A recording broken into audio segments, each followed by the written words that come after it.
Hey, ladies and gentlemen, we welcome Senator Roy Blunt. How you doing, buddy? Hey, good. I'm good, Jamie. How are you this morning? Blunt.senate.gov, and man, you are going to be busy. And let's get to Benghazi just very briefly, because I really want to talk about the fiscal cliff with you. But this Benghazi deal, I mean, you guys obviously going to hear from Petraeus at some point. But what's your take on this whole Susan Rice and the Benghazi and the video and all that kind of stuff? Well, I was interested in what I was just hearing you saying about the president's attitude on this and sort of the unbelievable defense of she just went out there and said what we told her to say. Okay, all right, let's just go right around her then and go to the White House. And why did you have her out there? And more importantly, why 5 days after this were you still telling her to say that? I think the intelligence community had decided very quickly that was not the correct story. Were they not telling the White House?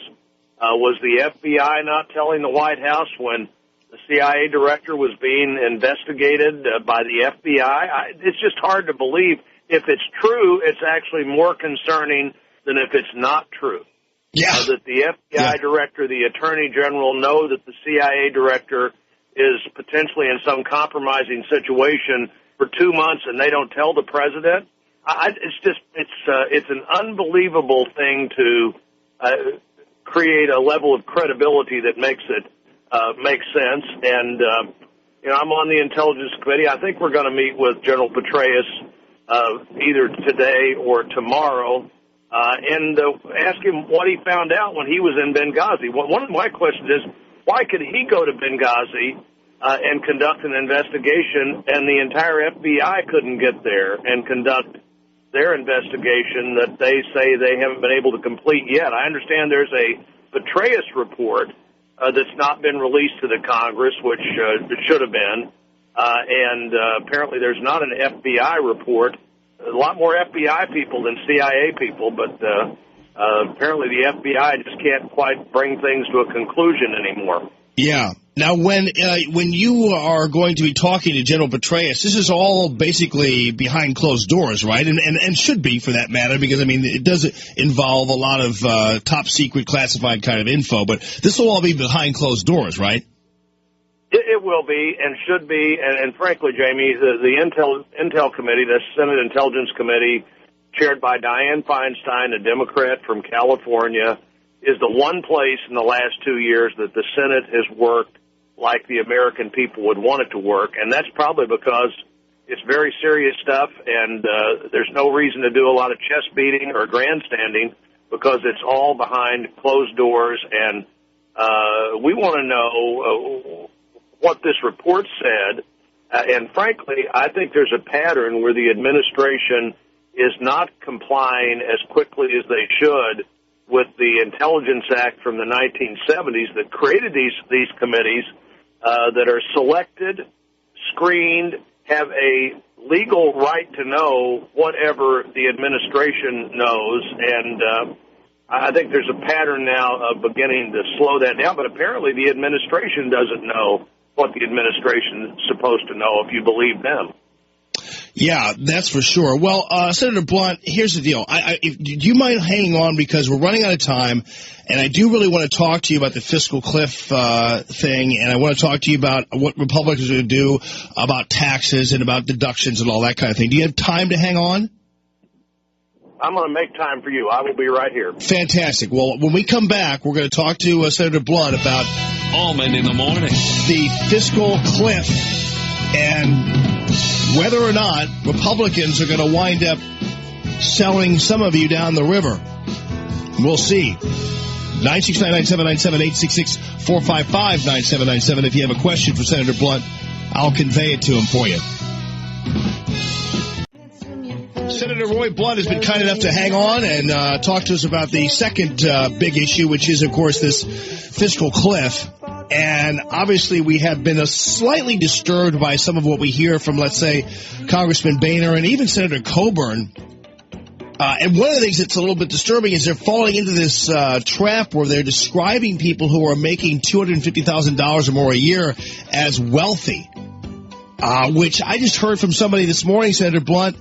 He and his wife make about $300,000 a year and definitely do not consider themselves to be wealthy, considering their outlays and the kids in college and all that kind of stuff. What do you think about that? Well, I think most people that I work for in Missouri would think somebody that makes that's wealthy, but that's not really the debate. The debate is what's good for the economy, what's the fair thing to do in trying to grow our economy and create jobs, and you're not going to do that by raising taxes. It's just not going to happen. Everybody that evaluates this, the Congressional Budget Office, which is nonpartisan, any group of economists has said if you raise these taxes and cut spending just across the board without targeting programs to eliminate programs that can be eliminated, you're going to have a recession. And why would the president want to create that? There's a reason. Nobody should want to go off this cliff. And the president has to lead here, and he has to lead in a realistic way, which means he has to figure out how we avoid this problem in a way that's possible. And surely it's not possible for a Republican House and over 45 Republicans still in the Senate to raise taxes when every single source says if you raise these taxes on January 1, you're going to have a recessionary economy. They say it'll cost 2% of growth in the economy if you do that, and the economy's not growing by 2% now.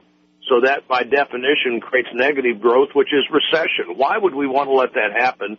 And I don't intend to be part of letting it happen. Yeah, and interestingly enough, Senator Blunt, to your point about the wealthy, see, what this guy's comment really was, you know, they own a business, and so they're putting a lot of their money back into the business and that kind of thing. So, you know, they're in that area there where they feel like, well, okay, so they're going to take deductions away from us, we're going to do all this kind of stuff, which actually represents a tax increase in itself, and they're fearful. And they're people who actually are some of the engines of our economy. So that's what I think he was talking about. I know. I just want to be sure that people listening here understand what we're really talking about is not deciding what is the point of wealth, but what is the point where when you tax people, they don't take risk, they don't help create opportunity for others. And so, you know, I don't think it matters whether you're talking about a $300,000 couple or a $400,000 couple. You're still going to have impact on the economy when you begin to raise tax rates in ways that encourage people not to take risk. If people don't take risk and invest and try to grow their own personal situation, that's what creates opportunity for somebody else. That's what creates a job for somebody else. And you can set the tax rate at 100%, but nobody would work. Right, exactly. Nobody would work if the tax rate was 100%. And the people in the Obama administration would they believe that tax policy doesn't have consequences, so they'd say, well, if you set the tax rate at 100%, I guess we'd get all of the payrolls of America today would just flow to the federal government, and of course that wouldn't be the case. And tax policy does have consequences.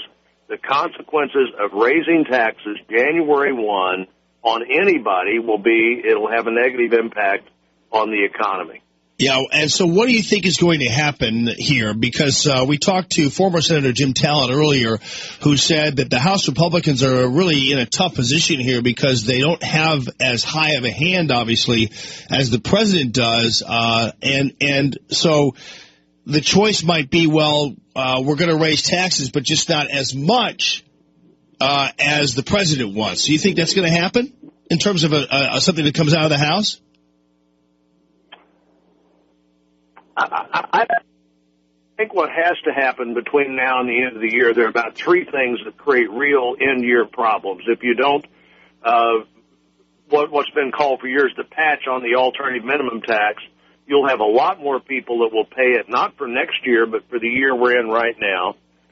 If you don't do something about the president's proposed cuts to doctors and Medicare, the doctors' reimbursement's going to go down 30% January 1, and they're just going to stop taking new Medicare patients. So if you're 65, good luck if you're about to get on Medicare, if that happens. Wow. And then there's some other tax policies that ran out this year. That has to be done. And then we need to make some kind of agreement that we're going to really cut spending in a significant way, and that mostly, Jamie, means you've got to look at how you ensure that we're going to have Social Security and Medicare and Medicaid that works in the future, because if you keep spending money in those three programs at the rate you're spending it now, they will not be there. Well, I hope, 20 years from now. And Senator Blunt, we got to run, but I appreciate you joining us. I hope that the House just starts to write this stuff up. I mean, I think they shouldn't wait for the president, right? They should just start to write this stuff up now. Blunt.senate.gov. Senator Blunt, thank you very much for your